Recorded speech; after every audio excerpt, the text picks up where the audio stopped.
नमस्कार दोस्तों, मैं राज पांडे। आप देख रहे हैं आरसीएम टुडे। अभी की लेटेस्ट अपडेट के बारे में बात करेंगे। हर एक जानकारी सबसे पहले मैं आप तक पहुंचाने का प्रयास करता हूं, वही जानकारी देता हूं जो पूर्ण सत्य होता है। वीडियो को पूरा आवाज करें, समझने का प्रयास करें। इस वीडियो को ज़्यादा से ज़्यादा शेयर करें जिससे लोगों को सही जानकारी मिल सके। लाइक करेंगे, शेयर करेंगे, सही जानकारी सभी को मिलेगी, सही और सटीक मिलेगी 100%। इसलिए वीडियो को शेयर लाइक ज़रूर कर दें। सबसे पहले मैं बात करूँगा एक महत्वपूर्ण खबर के बारे में। दो ऐसे भर्ती संस्थान जिसका काम पूरी तरह से ठप पड़ा हुआ है, लेकिन उनके कर्मचारियों को वेतन दिया जा रहा है, जिस पर प्रतियोगी छात्रों के द्वारा सवाल उठाया जा रहा है। प्रदेश की दो बड़ी संस्थानों जैसे उत्तर प्रदेश उच्चतर शिक्षा सेवा आयोग और माध्यमिक शिक्षा सेवा चयन बोर्ड के पास महीनों से एक काम नहीं है।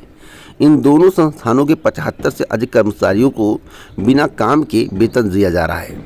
इनमें कई स्थायी कर्मचारी हैं तो कई आउटसोर्सिंग पर काम कर रहे हैं। प्रदेश के अशासकीय सहायता प्राप्त महाविद्यालयों में विज्ञापन संख्या 51 के तहत असिस्टेंट प्रोफेसर के 1070 पदों पर भर्ती का विज्ञापन निकाला गया था। अगर 2022 में आवेदन की प्रक्रिया की गई थी, लेकिन अभी तक परीक्षा तिथि की घोषणा नहीं की गई है। यही हाल माध्यमिक शिक्षा सेवा चयन बोर्ड की है। अशासकीय माध्यमिक विद्यालयों में टीजीटी पीजीटी के 4163 पदों पर भर्ती के लिए अगस्त 2022 में आवेदन की प्रक्रिया पूरी की जा चुकी है, लेकिन कोरम पूरा न होने से भर्ती परीक्षा नहीं हो पा रही है। सदस्यों के 10 पद खाली है। अब सवाल है, परीक्षा कब तक होगा, कोरम पूरा कब तक होगा? हमने आपसे बोल दिया है कि अक्टूबर नवंबर माह तक असिस्टेंट टीजीटी पीजीटी परीक्षा का आयोजन कराने की तैयारी चल रही है। कब तक? अक्टूबर नवंबर माह तक कई बार मेरे द्वारा बताया गया है, तो इस पर आपको ध्यान देना है। असिस्टेंट प्रोफेसर भर्ती के संबंध में भी मेरे द्वारा कई बार आपको जानकारी दी गई थी, तो इस पर भी आपको ध्यान देना है। मुझे जो लगता है और मेरी जहाँ तक जानकारी है, नए शिक्षा सेवा आयोग का गठन अगस्त या सितंबर माह में होगा। और मेरे द्वारा यह भी आपको बताया गया था कि परीक्षा का आयोजन अक्टूबर नवंबर, उससे 20 से 25 दिन पहले हो सकता है असिस्टेंट प्रोफेसर की भर्ती परीक्षा का आयोजन हो जाए, अगर सब कुछ सही रहा तो। आप लोग अपनी तैयारी पर फोकस करें, इधर उधर की बातों पर ध्यान ना दें। अगली अपडेट है ट्रांसफ़र को लेकर। ट्रांसफ़र कराने को बड़ी संख्या में शिक्षक बीमार हो गए हैं। कई लोग अपने अपने दावे कर रहे हैं। कोई कह रहा है कि सास ससुर बुजुर्ग हैं, कोई कह रहा है कि माता पिता बुजुर्ग हैं। तो स्थिति बहुत सी दयनीय है। सरकार इस पर विचार विमर्श करेगी, शासन विचार विमर्श करेगा किसका ट्रांसफ़र करना चाहिए, किसका नहीं, क्योंकि विभाग में नई तबादला नीति के तहत ट्रांसफ़र प्रक्रिया चल रही है। नियम के हिसाब से केवल 10% शिक्षकों का स्थानांतरण होना है। जिले में अब तक 167 शिक्षकों ने तबादले की अर्जी लगाई है। इनमें 50% शिक्षकों ने असाध्य बीमारी का सहारा लिया है, खुद और परिजनों को बीमार दिखाया है।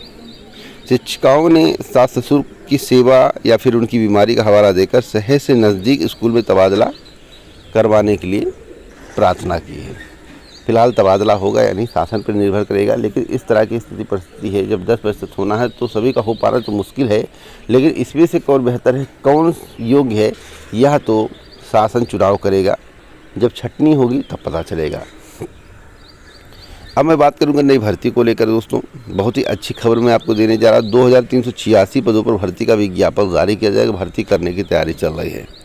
प्रदेश की कानून व्यवस्था को और चुस्त दुरुस्त बनाने के लिए सीएम योगी ने इंटेलिजेंस विभाग में खाली पदों को भरने का निर्देश दिया है। सोमवार को इंटेलिजेंस विभाग की समीक्षा बैठक में मुख्यमंत्री ने विभाग के 2386 खाली पदों को भरने के साथ उसे अत्याधुनिक उपकरणों से सुसज्जित करने के निर्देश दिए हैं। इससे पहले मुख्यमंत्री ने वर्ष 2021 में इंटेलिजेंस विभाग का पुनर्गठन 2506 अतिरिक्त पदों पर सृजन किया था। तो मैं आपको बता दूं, यह जो भर्ती की जाएगी, मुझे लगता है कि उत्तर प्रदेश अधीनस्थ सेवा चयन आयोग के माध्यम से की जाएगी। और भी पदों पर भर्ती हो सकती है। जैसे कौन कौन से पद हैं, विभिन्न प्रकार के पदों की जानकारी मैं आपको देना चाहता हूं। पुलिस महानिरीक्षक के 3, पुलिस अधीक्षक के 3, सहायक पुलिस अधीक्षक के 1, पुलिस उपाधीक्षक ZOK इंटेलिजेंस के हेडक्वार्टर में 22, स्पेशल ब्रांच में 4 और LIU में 9 पद खाली हैं। मंडल अधिकारी प्रयागराज, चित्रकूट, सहारनपुर, मिर्जापुर, बस्ती के पद भरे जाएंगे, जिसके संबंध में आज के समाचार पत्र में बताया गया। तो पूरी जानकारी के लिए वीडियो को पूरा बात करें, समझने का प्रयास करें। आगे कोई जानकारी मुझे मिलेगी तो ज़रूर दूंगा। यह भर्ती होगी, लेकिन अभी इस भर्ती में कम से कम 2 से 4 महीने का और समय लग सकता है। उसके बाद कंफर्म जानकारी आपको दे दी जाएगी इस चैनल के माध्यम से। अगली अपडेट है नए शिक्षा सेवा चयन आयोग की गठन को लेकर और गठन के बाद होने वाली भर्ती को लेकर। तो गठन के संबंध में कई बार मेरे द्वारा बताया गया है कि अगस्त या सितंबर माह में नई शिक्षा सेवा आयोग का गठन हो जाएगा। नया चयन आयोग लिखित परीक्षा से कराएगा प्रधानाचार्य भर्ती। साक्षात्कार से पूर्व परीक्षा कराने का प्रस्ताव अधिनियम में प्रस्तावित। तो अब तक की सबसे बड़ी खबर है। एक और महत्वपूर्ण खबर दे दूं, उत्तर प्रदेश लोक सेवा आयोग के माध्यम से 700 पदों पर भर्तियां की जाएंगी, जिसके संबंध में आज के समाचार पत्र में बताया गया है। आपको बता दें उत्तर प्रदेश लोक सेवा आयोग अगले 1.5 माह में व्यापक पैमाने पर भर्ती करने जा रहा है। 680 से अधिक पद सीधी भर्ती के हैं, जबकि 69 पद सहायक अभियोजन अधिकारी APO के हैं। 20 जून से चिकित्सा अधिकारी आयुर्वेद के 611 पदों पर भर्ती के लिए इंटरव्यू की प्रक्रिया शुरू होनी है। तो अब 700 जो पद हैं पुरानी हैं या नहीं हैं, मैं आपको बताना चाहता हूँ कि पुरानी भर्तियाँ हैं। इसमें ज़्यादा 611 तो आयुर्वेद वाला आपको मालूम होगा। तो पुरानी भर्तियों को कंप्लीट कराया जाएगा, जिसके संबंध में बताया गया 1.5 माह के अंदर। नई भर्तियों का जिक्र नहीं है। नई भर्तियों के संबंध में मेरे द्वारा कल एक वीडियो बनाया गया था, उसे आप देखिए, समझने का प्रयास करिए कौन सी भर्तियाँ कब आ सकती हैं। अब सबसे बड़ी खबर मैं आपको बताने जा रहा हूँ। आप लोगों ने सुना होगा इस चैनल के माध्यम से कि बिहार पुलिस भर्ती का विज्ञापन जारी होगा। उसके 1.5 से 2 महीने के अंदर उत्तर प्रदेश में पुलिस भर्ती का विज्ञापन जारी होगा। मेरे द्वारा एक बार नहीं कई बार बताया गया है। हमने कहा था कि एजेंसी का चयन न हो पाने के कारण परीक्षा समयाबद्ध तरीके से नहीं हो पा रहा है, और जो बताया गया वही सही है। आज के समाचार पत्र में लिखा हुआ है कि उत्तर प्रदेश पुलिस भर्ती एवं प्रोन्नति बोर्ड ने 52,699 सिपाहियों की सीधी भर्ती करने जा रहा है। पहले यह संख्या 35,000 था, उसे बढ़ाकर 52,699 कर दिया गया। तो यह बड़ी संख्या है। इतने पदों पर भर्ती हो जाए तो क्या पूछना। इसलिए आप लोग तैयारी करिए। अभी इसके बारे में कन्फर्म जानकारी करके आऊँगा। अब भर्ती का विज्ञापन कब आएगा, इस पर भी जानकारी मैं आपको देना चाहता हूँ, और कितने आवेदन हो सकते हैं। देखिए, उच्च पदस्थ सूत्रों के मुताबिक जो है लिखित परीक्षा और भर्ती से संबंधित अन्य कार्यों के लिए कार्यदायी संस्था के चयन की निविदा 15 जुलाई तक प्रकाशित कर दी जाएगी। यह मेरे द्वारा आपको बताया गया था। संस्था का चयन होने के बाद इस वर्ष के अंत तक लिखित परीक्षा कराई जाएगी। पहले 35,757 पदों पर भर्ती होनी थी, लेकिन कार्यदायी संस्था का चयन न होने की वजह से पिछले 10 महीने में पदों की संख्या में वृद्धि हो गई है। अब जो है 52,699 पद हो गए हैं। तो बहुत अच्छी खबर। चलिए, लेट हुआ लेकिन पदों की संख्या बढ़ गई। लेकिन इतना सब बताने के बाद समाचार पत्र में अगर विज्ञापन कम पदों पर जारी किया जाएगा तो फिर आंदोलन होने लगेगा। 25 लाख के करीब आवेदन होने की संभावना जताई जा रही है। जो भर्ती आएगी बिग वैकेंसी जिसे कहेंगे आप, उसमें 25 लाख आवेदन होने की संभावना जताई जा रही है। उम्र सीमा में छूट मिलेगी या नहीं, यह भी एक सवाल है। दोस्तों, मैं बता दूं, उम्र सीमा में छूट की कोई बात अभी नहीं चल रही है। वैसे अगर मुझे कुछ जानकारी मिलेगी तो अवश्य मैं आपको दूंगा। तो मेरे द्वारा जो पहले बताया गया था वही बात सही है। और मैं आपको बता दूं, हर एक जानकारी सबसे पहले मैं आप तक पहुंचाने का प्रयास करता हूं। इसमें केवल टाटा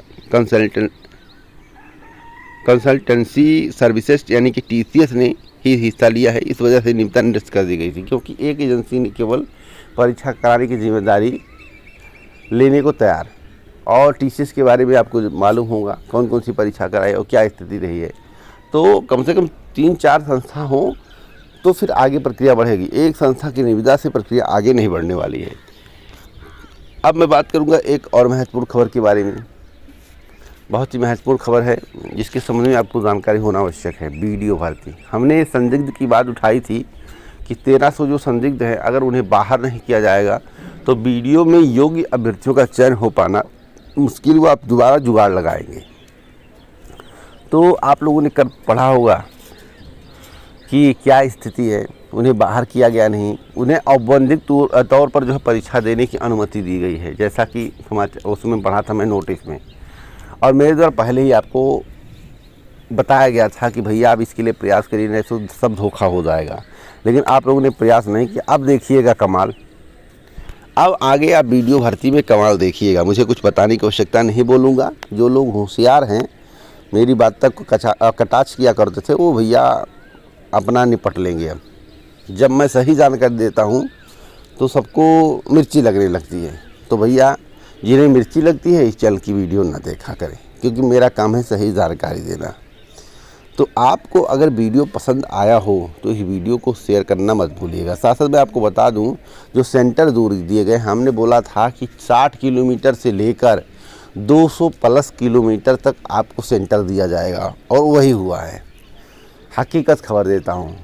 अब कुछ लोग कहेंगे हमारा तो, मैं फीमेल थी, मुझे सेंटर बहुत दूर दे दिया गया, बहुत दूर दे दिया गया। तो हो सकता है कि आपके आसपास ज़िले में सेंटर ना बनाया गया हो, आपके आसपास ज़िले में सेंटर ना बनाया गया हो, या पिछली बार आपको उस ज़िले में सेंटर मिला हो, जिसके कारण अब की बार आपको ज़िला बदल कर दिया गया है। यही कारण है। बाकी कोई अन्य अपडेट होगा इस चैनल के माध्यम से आपको दिया जाएगा।